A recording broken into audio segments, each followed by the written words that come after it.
Hello friends, this is physics with Swapnil. और जैसा कि आप देख रहे हैं एटम्स एंड मॉलिक्यूल्स आज हमारा टॉपिक है। एटम्स और मॉलिक्यूल्स में सबसे पहले जो हमें समझना पड़ता है law of conservation of mass. जैसे कि आप देख रहे हैं कंजर्वेशन ऑफ मास है तो कुछ कंजर्व हो रहा है, मास कंजर्व हो रहा है। एक एग्जाम्पल समझते हैं। मान लेते हैं ये कार्बन है और ये ऑक्सीजन है। कार्बन ऑक्सीजन रिएक्ट कर रहे हैं और CO2 गैस बना रहे हैं। ठीक है, तो अगर हमने कार्बन ले लिया 12 ग्राम और ऑक्सीजन लिया है हमने 2 ग्राम लिया है, ऑक्सीजन हमने 2 ग्राम लिया है, तो इस लॉ के अनुसार क्या हो रहा है, जो रिएक्ट करते हैं उनको बोलते हैं रिएक्टेंट और जो मिलता है उसको बोलते हैं प्रोडक्ट। तो इस लॉ के अनुसार क्या होता है कि mass of reactant must be equal to mass of product. तो जो रिएक्ट कर रहे हैं उनका मास हमेशा बराबर होना चाहिए किसके मास के द्वारा? प्रोडक्ट, जो प्रोडक्ट मिलता है उसका मास।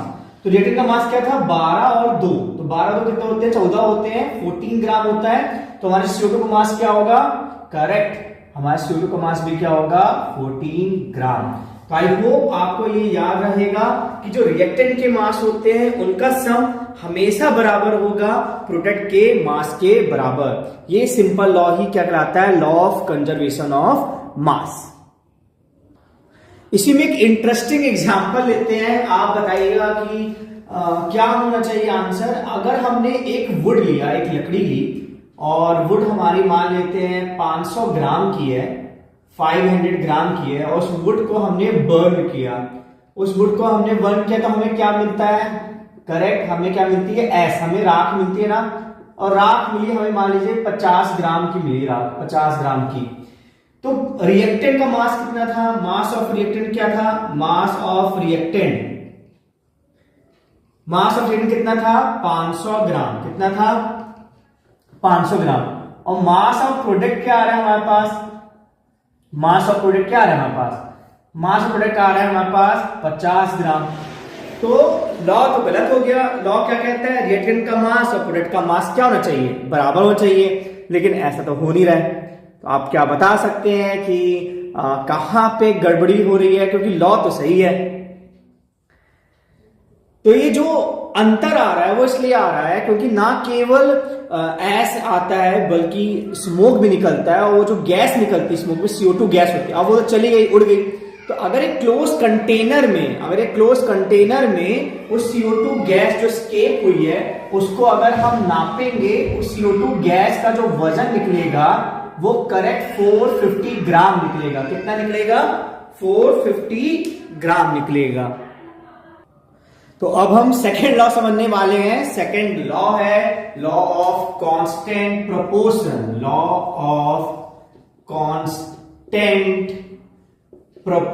तो आपने मैथ में तो सुना होगा वर्ड प्रोपोर्शन। अभी क्या कह रहा है? बहुत इजी है, बहुत ज्यादा इजी है। जैसे अगर हमने वाटर का अगर हम एग्जांपल लेते हैं H2O, तो हाइड्रोजन का जो मास होता है वो बच्चा 1 होता है। कितने हाइड्रोजन है? 2। तो इसका मास का हम रेशियो लेते हैं ऑक्सीजन के मास से।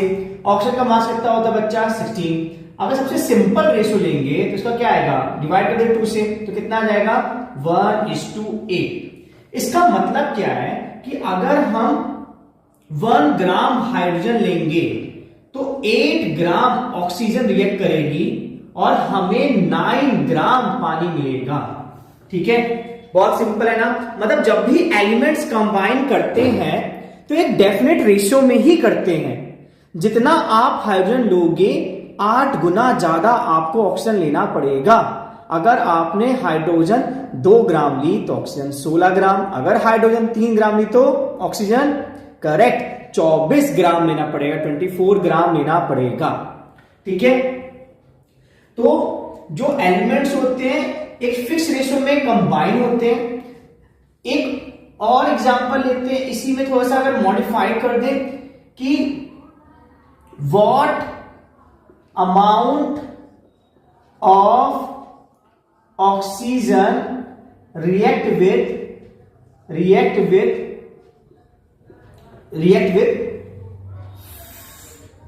5 ग्राम ऑफ हाइड्रोजन। तो कितना इजी है ना, 1 ग्राम हाइड्रोजन के लिए 8 ग्राम ऑक्सीजन चाहिए, मतलब 8 ग्राम ऑक्सीजन चाहिए रहता है। तो अगर हमारा हाइड्रोजन 5 है तो 8 टाइम्स, तो ऑक्सीजन कितना चाहिए रहेगा, 5 इंटू 8 कितना चाहिए रहेगा, 40 ग्राम।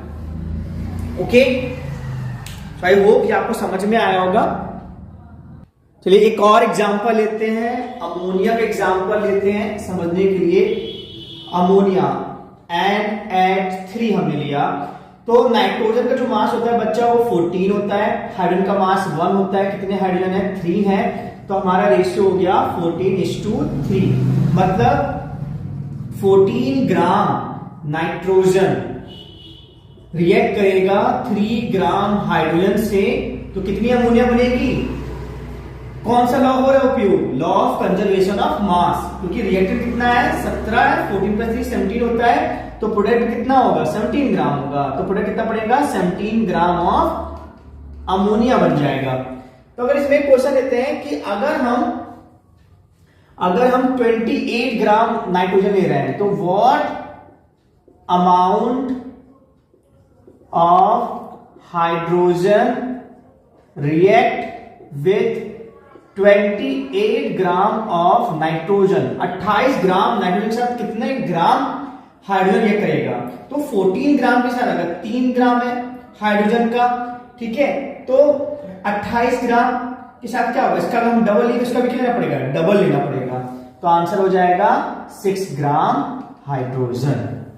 ठीक है, जितना आप यहां मल्टीप्लाई करोगे उतना ही आपको यहां पे भी मल्टीप्लाई करना पड़ेगा। ठीक है, आई होप आपको ये समझ में आया होगा लॉ ऑफ कांस्टेंट प्रोपोर्शन। तो देखिए अब हमारा नेक्स्ट टॉपिक है डेल्टन्स पोस्टुलेट्स। डेल्टन एक महान साइंटिस्ट थे जिन्होंने दुनिया को बताया, उनको एटम का सूक्ष्म मतलब क्या बोले मैटर का सबसे सूक्ष्म रूप दिखाई दिया, छोटा रूप दिखाई दिया मैटर का। हम सब जानते हैं मैटर क्या होता है, जिसके पास मास होता है, जो स्पेस लेता है, जैसे हम चेयर हो गया, ब्लैक बोर्ड हो गया, एयर हो गया, वाटर हो गया। तो जैसे हनुमान जी को अपना बड़ा रूप का ज्ञान हुआ था जब उनको समुद्र पार करना था, उसी तरह डेल्टन को भी ये आया दिमाग में आया कि जो भी मैटर है उसका कोई ना कोई छोटा रूप हो गई होगा, सूक्ष्म रूप हो गई होगा, और वो छोटे रूप को जिससे वो बना हुआ है उसने उसको क्या बोला, एटम बोला। तो पहला उसका पोस्टुलेट बहुत स्ट्रॉन्ग है, all matter is made up of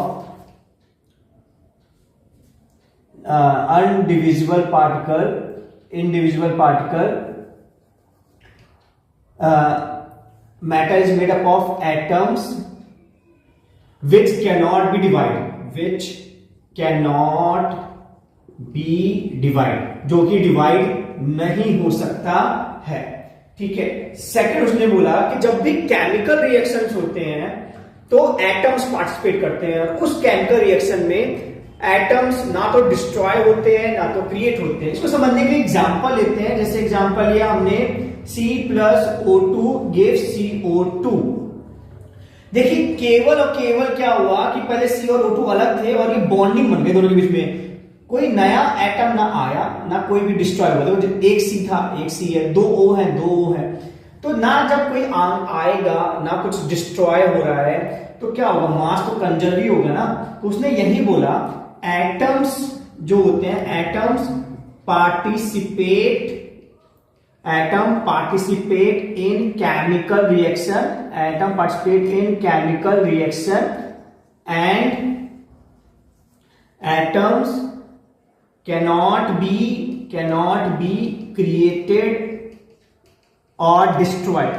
और एटम ना तो क्रिएट हो सकते हैं ना तो डिस्ट्रॉय हो सकते हैं।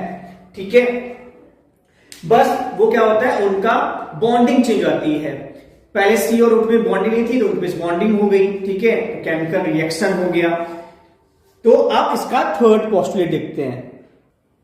थर्ड जो पोस्टुलेट है डेल्टन का वो ये है कि अगर एक हमने एलिमेंट लिया, जैसे कि हमने एलिमेंट लिया सोडियम, तो सोडियम के जितने भी एटम्स होंगे ना सब एक जैसे होंगे। सोडियम के जितने भी एक एटम्स होंगे वो एक जैसे ही होंगे। ये मैंने सोडियम का एटम बना दिया है। तो अब अगर ये क्या है तो ये सेल्स होते हैं और ये जो डॉट डॉट दिख रही है वो इलेक्ट्रॉन्स हैं। सोडियम में 11 इलेक्ट्रॉन्स होते हैं, वो आगे अपन पढ़ेंगे। तो देखिए ये सोडियम क्या है, एलिमेंट है। तो एलिमेंट में जो एक एलिमेंट के जो एटम्स होते हैं वो सिमिलर होते हैं। ये एटम 1 है और ये क्या है, एटम सेकंड है। ये एटम सेकंड है और ये दोनों क्या है, सिमिलर है। क्या है, सिमिलर है। ठीक है दोस्तों, थर्ड क्वेश्चन यही था कि एक एटम, एक एलिमेंट जो होता है, सोडियम हमारा एक एलिमेंट है और उसके जितने भी एटम्स होते हैं वो क्या होते हैं, सेम होते हैं। जितना एटम 1 का मास होगा उतना ही एटम 2 का मास होगा। ठीक है, लेकिन अगर एक डिफरेंट एलिमेंट ले, अगर हम डिफरेंट एलिमेंट लेते हैं, एक कोई छोटा सा एलिमेंट लेते हैं, जैसे हीलियम ले लिया हमने, तो हीलियम का आप देखना कि हीलियम में ये आपको एटम का साइज कैसे दिख रहा है, छोटा बड़ा, बहुत ऑब्वियस बात है कितना छोटा साइज है। तो ये जो एटम है, ठीक है, अगर हम हीलियम के ही 2 एटम लें तो वो सिमिलर होंगे, वो आपस में तो सिमिलर होंगे। हीलियम का अगर हम एटम 1 डैश लें और ये एटम 2 डैश लें तो ये आपस में सिमिलर है। लेकिन आप खुद बताइए क्या हीलियम का एटम और सोडियम का एटम सेम है क्या? तो आंसर है नहीं, क्योंकि आप सामने देख रहे हैं हीलियम का एटम छोटा है, उसका मास कम है, और जो सोडियम का एटम वो बड़ा है, उसका मास ज्यादा है। तो एक एलिमेंट का खुद के एटम सिमिलर होते हैं, लेकिन अगर 2 डिफरेंट हम एलिमेंट ले लेते हैं तो उनके जो एटम्स होते हैं वो सिमिलर नहीं होते, या क्या बोले, डिसिमिलर होते हैं। ठीक है, तो यही पॉइंट है थर्ड और फोर्थ पोस्टुलेट। थर्ड पोस्टुलेट है कि एक एलिमेंट के जितने भी एटम होंगे सिमिलर होंगे, और फोर्थ पोस्टुलेट हमारा क्या है, डेल्टन का, कि डिफरेंट एलिमेंट्स के एटम्स क्या होते हैं, डिफरेंट होते हैं। ठीक है, तो डेल्टन का फिफ्थ और सिक्स्थ पोस्टुलेट देखते हैं। फिफ्थ पोस्टुलेट क्या बोल रहा है, atoms combine in ratio small whole number to form compound. ये भी बहुत सिंपल है। जैसे अगर हमने लिया H2O, हम पहले ही समझ चुके थे लॉ ऑफ कांस्टेंट प्रोपोर्शन, आपको याद है? देखिए फिर से याद दिला देते हैं। तो 2 हाइड्रोजन एक ऑक्सीजन के साथ कंबाइन कर रहा है, तो 2 क्या है, एक सिंपल होल नंबर तो है, और 1 क्या है, एक सिंपल होल नंबर है। सो 2 atoms of hydrogen combines with 1 atom of oxygen। तो वही बोला गया, जब भी कंपाउंड बनते हैं तो जो एटम्स होते हैं वो बहुत ही स्मॉल होल नंबर में कंबाइन होते हैं। ऐसा नहीं होगा कि 2.5 हाइड्रोजन 6.25 ऑक्सीजन के साथ कंबाइन कर रहा है, फ्रैक्शन में कभी कंबाइन नहीं करते हैं, लार्ज नंबर नहीं लेते हैं, एक छोटा सा स्मॉल होल नंबर लेके ही कंबाइन होते हैं और कंपाउंड बनाते हैं। सिक्स्थ बोल रहा है relative number and kind of atom of in compound. जैसे हमने वाटर लिया हमने पॉन्ड से लिया, वाटर हमने लिया टैप से लिया।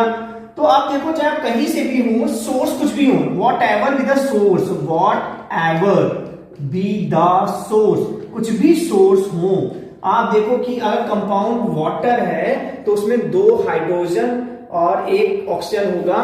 तो जो रिलेटिव नंबर है कि मतलब हाइड्रोजन 2 होंगे, ऑक्सीजन 1 होंगे।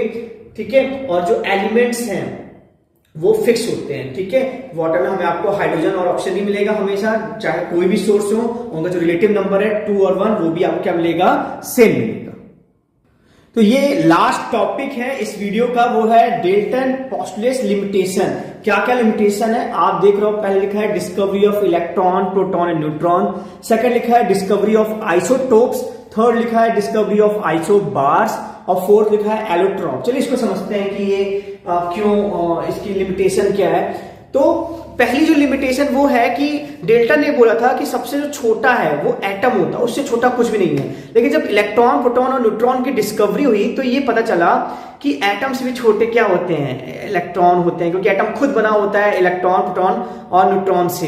तो उसका ये कहना कि एटम ही सबसे छोटा होता है, वो डिवाइड नहीं हो सकता, तो वो गलत हो गया। वो डिवाइड हो सकता है इलेक्ट्रॉन, प्रोटॉन, न्यूट्रॉन में। आगे जाके हम पढ़ेंगे कि प्रोटॉन और न्यूट्रॉन में डिवाइड हो जाते हैं। प्रोटॉन और न्यूट्रॉन जो होते हैं वो क्वार्क से बनते हैं। ठीक है, अभी तक इलेक्ट्रॉन डिवाइड नहीं हुआ है। सेकंड क्या है, डिस्कवरी ऑफ आइसोटोप्स है। तो आइसोटोप्स क्या होते हैं, आइसोटोप्स में क्या होता है, एलिमेंट सेम होता है। जैसे एक एग्जांपल ले रहे हैं, अगर हम हाइड्रोजन की बात करें, आइसोटोप्स क्या होते हैं, हाइड्रोजन के दो आइसोटोप होते हैं, प्रोटियम और ड्यूटेरियम।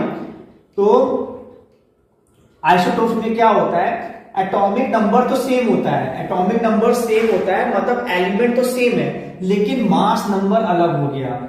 ठीक है, तो डेल्टन ने क्या बोला था, एक ही एलिमेंट के जितने भी एटम्स होंगे वो सेम होंगे, लेकिन आइसोटोप्स के बाद क्या हुआ, एक ही एलिमेंट के जो भी एटम्स होते हैं उनके वो कुछ अलग भी हो सकते हैं, उनके मास अलग हो सकते हैं। ठीक है, फिर आता है आइसोबार्स आता है। आइसोबार में जस्ट उल्टा हो जाता है, जैसे डेल्टन ने बोला था कि अगर डिफरेंट एलिमेंट होते हैं तो उनके मास कभी सेम नहीं होंगे, लेकिन आइसोबार में ऐसा होता ही है कि डिफरेंट एलिमेंट के भी मास सेम हो जाते हैं। ठीक है, तो डेल्टन का ये भी एक लिमिटेशन है। लास्ट आप देख रहे हो एलोट्रॉप्स देख रहे हो, एलोट्रॉप्स आप एग्जांपल लेते हैं, जैसे कार्बन का जो एलोट्रॉप्स होता है वो होता है डायमंड होता है और ग्रेफाइट होता है। तो डायमंड ग्रेफाइट जो है वो पूरा कार्बन का ही बना है, ठीक है, इसके अलावा कुछ नहीं है। अब जब कोई भी चीज एक ही चीज की बनी है तो एक जैसा दिखना चाहिए डेल्टन के अनुसार, लेकिन डायमंड आप जानते हो एकदम अलग दिखता है। ठीक है, एकदम उसकी चमक रहती है। और ग्रेफाइट क्या होता है, पेंसिल की जो नोक है वो ग्रेफाइट होता है, वो एकदम अलग दिखता है। तो ये डेल्टन नहीं समझा पा रहे थे कि डेल्टन की पोस्टलेट से ये नहीं समझाया जा सकता है कि एलोट्रॉप्स अलग अलग क्यों दिखते हैं। ठीक है, so thank you so much for this lecture, hope you enjoyed. If you like my videos please subscribe my channel. Thank you. Hello friends, this is physics with Swapnil, और जैसा कि आप देख रहे हैं सामने लिखा है एटॉमिक मास। अब डेल्टन ने तो बता दिया कि भाई कि सब चीज जो है मैटर है वो एटम से बना होता है। अब एटम का मास कैसे निकाला जाए, ये बहुत बड़ी समस्या थी। जैसे कि आप सामने व्हाइट बोर्ड है, इसका मास कितने किलो होगा, 2-3 किलो होगा, तो आप जानते हो। अब एटम तो बहुत छोटा होता है, एटम होता है 10 की power -12 metre. Can you imagine 10 की पावर -12 मीटर। सो इतना छोटा एटम का मास कैसे निकाला जाए, ये कंफ्यूजन थी।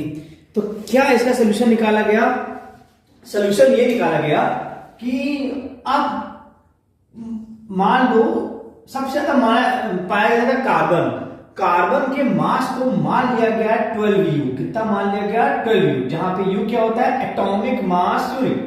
तो कार्बन के मास को माना गया 12U।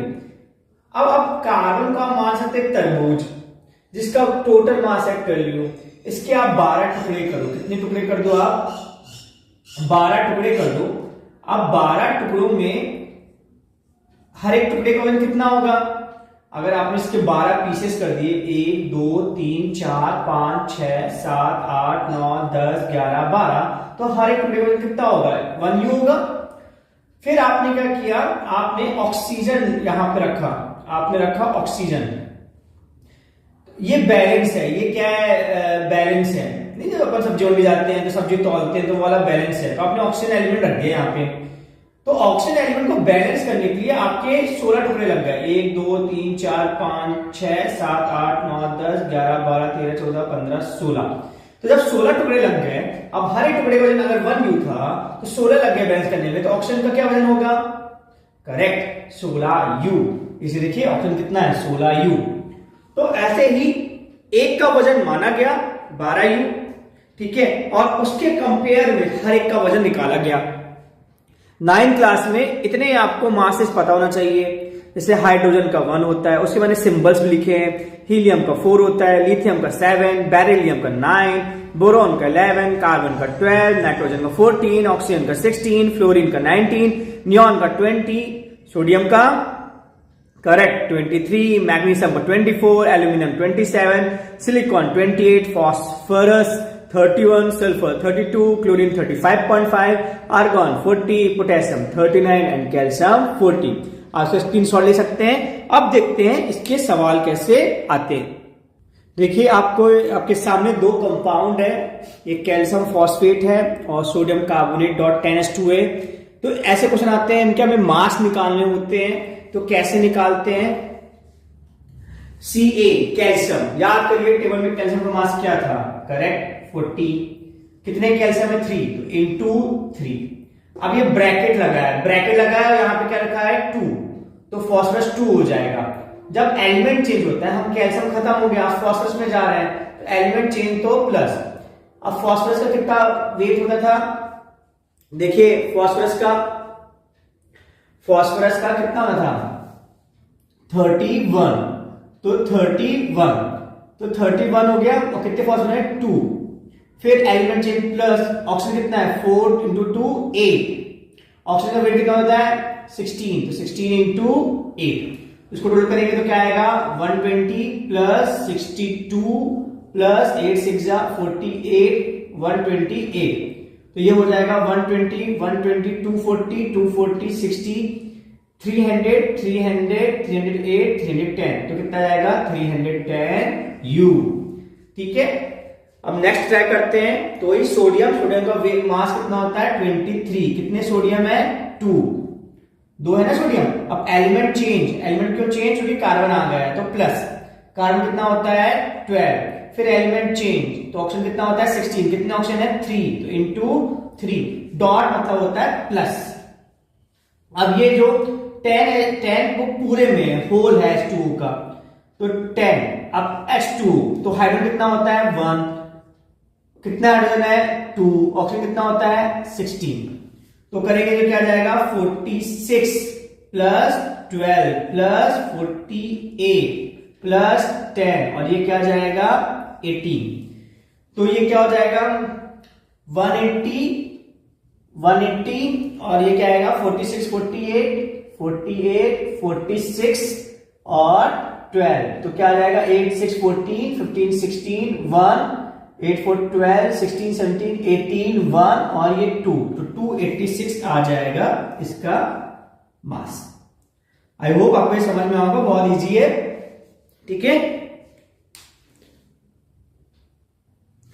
हेलो फ्रेंड्स, तो आप जैसे कि सामने देख रहे हैं, आपको आयंस दिख रहे हैं। आयंस क्या होता है, जो चार्ज होते हैं, जैसे प्लस माइनस आपको दिख रहा है, तो ये सब आयंस हैं।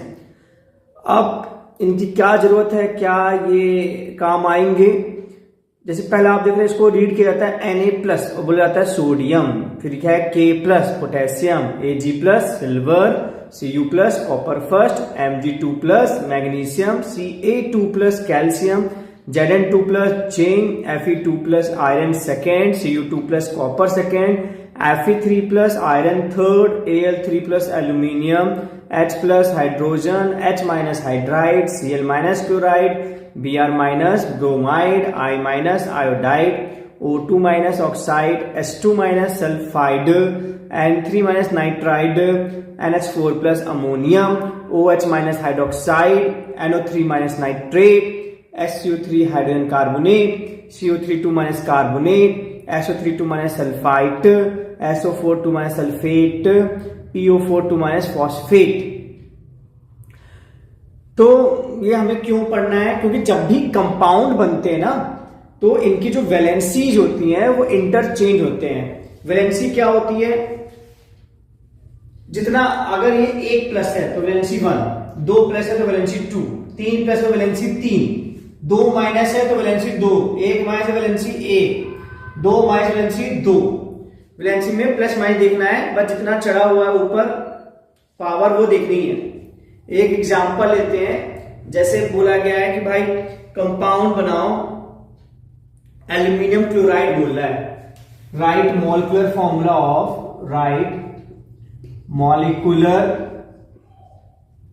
Formula of aluminium chloride. तो ध्यान देखिएगा, बहुत सिंपल है। एल्यूमिनियम देखिए, एल्यूमिनियम कहां आपको मिल रहा है ना, यहां मिल रहा है ना एल्यूमिनियम, तो सिंबल लिखो सबसे पहले, तो हमने लिख दिया एल्यूमिनियम में सिंबल Al। क्लोराइड कहां मिल रहा है, क्लोराइड सिंबल लिखो, तो हमने लिख दिया Cl। फिर इसकी वैलेंसी लिखो, तो कितना ऊपर है पावर 3, प्लस माइनस लिखते हैं तो 3। क्लोराइड में कितना है ऊपर 1, प्लस माइनस लिखा जाता है। फिर इसकी वैलेंसी इसको और इसकी वैलेंसी इसको, तो इसकी वैलेंसी 1 इसको मिल जाएगी तो Al हो जाएगा, 1 ही लिखा जाता है, और इसकी 3 इसको मिल जाएगी तो Cl3। तो ये एल्यूमिनियम क्लोराइड का मॉलिक्यूलर फॉर्मूला बन गया। तो है ना सिंपल। अपन 2-3 और ट्राई करते हैं। तो देखिए क्या लिखा है, पोटेशियम नाइट्रेट। अब ढूंढिए पोटेशियम कहां पे है, तो पोटेशियम, ये पोटेशियम, तो क्या सिंबल है, सिंबल लिखते हैं सिंबल के। नाइट्रेट, करेक्ट, नाइट्रेट कहां पे है, नाइट्रेट, ढूंढिए ये नाइट्रेट, NO3, तो NO3 क्या हो गया सिंबल। अब वैलेंसी पोटेशियम की वैलेंसी क्या है, जो ऊपर चढ़ गया, 1 प्लस है ना, तो वैलेंसी 1, नाइट्रेट 1 माइनस वैलेंसी 1, अब वैलेंसी क्या होगी, इंटरचेंज, अब 1 को तो लिखा ही नहीं जाता है, तो क्या हो जाएगा KNO3, है ना आसान। तो ये आपका मॉलिक्यूलर फॉर्मूला बन गया। देखिए अब क्या दिया गया है, कॉपर सल्फेट, तो कॉपर आपको दिख रहे हैं दो, एक कॉपर 2 दिख रहा है, कॉपर 1, अगर कुछ दिया नहीं गया है कॉपर 2 या कॉपर 1 तो आपको कॉपर 2 ही लेना है। उसी तरह आयरन भी 2 दिख रहा है, आयरन भी 3, अगर कुछ दिया नहीं गया है 2 या 3 तो आपको आयरन 3 लेना है। तो कॉपर क्या सिंबल है, करेक्ट Cu, सल्फेट कितना है, very good SO4, copper valency good 2, sulphate की 2, तो अगर सेम वैलेंसी होती है तो वो कैंसिल हो जाता है, तो 1 1 बचा, अब 1 1 तो लिखा ही नहीं जाता है, तो ये क्या हो जाएगा CuSO4। तो आई होप अब आपको समझ में आ गया है कैसे मॉलिक्यूलर फॉर्मूला बनाया जाता है। देखिए अब क्या दिख रहा है आपको, अमोनियम कार्बोनेट, तो अमोनियम क्या होता है NH4, कार्बोनेट क्या होता है, correct CO3, ammonium valency very good 1, CO3 की बच्चों गुड 2, तो वैलेंसी क्या होगी इंटरचेंज। तो NH4 जब भी पॉलीटॉमिक होते हैं, मतलब एक साथ एलिमेंट होते हैं, तो फिर ब्रैकेट में कर दो, ये 2 ही पूरे का है, तो NH4 का होल ट्वाइस और 1 तो यहां जाएगा, 1 तो लिखा नहीं जाता, तो ये हमारा आंसर हो गया, NH4 का होल ट्वाइस CO3। अब देखिए क्या है, right the name of compound, तो आपको क्या दिख रहा है K2CO3, तो K क्या होता है पोटेशियम, क्या होता है पोटेशियम, और CO3 क्या होता है, करेक्ट कार्बोनेट, तो ये हो गया पोटेशियम कार्बोनेट, है ना सिंपल। इस तरह हम बहुत आसानी से कंपाउंड का नाम लिख सकते हैं, बस ये टेबल याद होनी चाहिए। अब देखिए क्या लिखा है Na2SO4, तो Na क्या होता है, करेक्ट बच्चा सोडियम, और SO4 क्या होता है सल्फेट, तो क्या हो गया सोडियम सल्फेट। अब देखिए क्या लिखा है Ca, तो Ca क्या होता है, करेक्ट कैल्शियम, और SO3 क्या होता है, वेरी गुड हाइड्रोजन कार्बोनेट। ये सब क्या हो गया, नाम हो गया इस कंपाउंड का नाम। आई होप आपको समझ में आ गया दोनों चीजें, कैसे अगर नाम दिया तो फॉर्मूला बनाते हैं, वैलेंसी को इंटरचेंज किया जाता है, और अगर फॉर्मूला दिया हो तो नाम लिखना तो बहुत आसान होता है। अब हमारा लास्ट टॉपिक है इस चैप्टर का मोल कॉन्सेप्ट। जैसे कि आप सामने बॉटल देख रहे हैं, आपको पानी दिख रहा है, कितना पानी होगा इसमें 300 ग्राम या 250 ग्राम, है ना। क्या आप बता सकते हैं कितने मॉलिक्यूल्स होंगे? देख केमिस्ट्री कितनी ब्यूटीफुल है कि मैं बता सकता हूं एग्जैक्टली कितने मॉलिक्यूल्स इसमें होंगे वाटर के। तो थैंक्स टू एवोगाड्रो, ठीक है, एवोगाड्रो ने बताया कि बहुत ही सिंपल सा लॉजिक बताया उसने। जैसे हमारे पास वाटर है, वाटर का मास क्या होगा, कंपाउंड का मास कितना हाइड्रोजन है, 2 हाइड्रोजन है, एक हाइड्रोजन का मास 1 होता है, 2 है तो इंटू 2, एलिमेंट चेंज तो प्लस, ऑक्सीजन कितना होता है 16, तो हो गया 18U। तो अगर हम इसको ग्राम में लिखते हैं, किसमें लिखते हैं, ग्राम में, तो अगर हमने एटॉमिक मास को, मॉलिक्यूलर मास को ग्राम में लिख दिया तो वो हो जाता है 1 मोल के बराबर। किसके बराबर हो जाता है, 1 mole. So when atomic mass is written in gram, it become 1 mole। क्या बन जाता है, 1 मोल।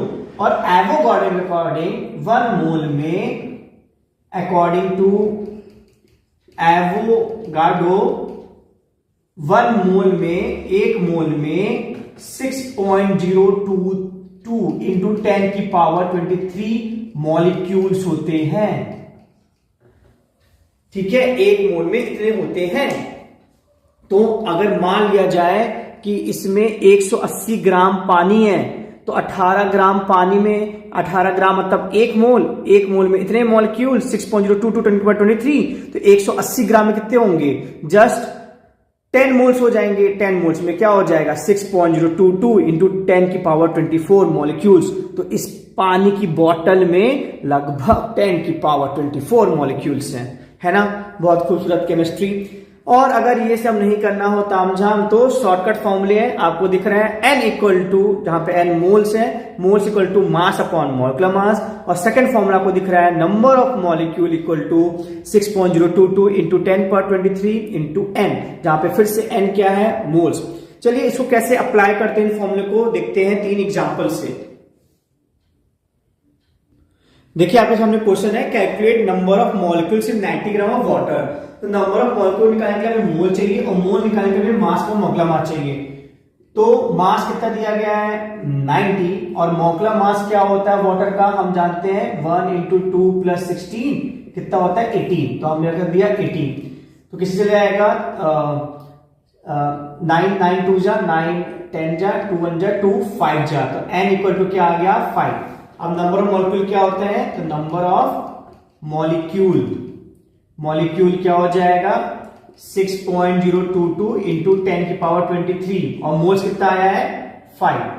तो बस 5 से करते 5 टू 10 1 5 टू 10 11 1 5 6 30, तो 30.11 इंटू 10⁻23 मॉलिक्यूल्स होंगे एग्जैक्टली किसमें 90 ग्राम ऑफ वाटर में। अब देखिए सेकंड क्वेश्चन क्या है, नंबर ऑफ मोल्स निकालना है 90 ग्राम H2O2 में। तो हम जानते हैं मोल्स का फॉर्मूला क्या होता है n, मास क्या है 19। अब मॉलिक्यूलर मास, तो देखते हैं H2O2 का मॉलिक्यूलर मास क्या निकलेगा, हाइड्रोजन का मास 1 होता है, कितने हाइड्रोजन है 2, एलिमेंट चेंज तो प्लस, ऑक्सीजन का मास कितना होता है 16, कितना ऑक्सीजन है 2, तो 2 प्लस 18 तो कितना हो जाएगा 20। तो मॉलिक्यूलर मास क्या हो गया 22 1 जा 2 9 जा 18 1 10 2 5 10, तो यह रहेगा 0.95 मोल्स।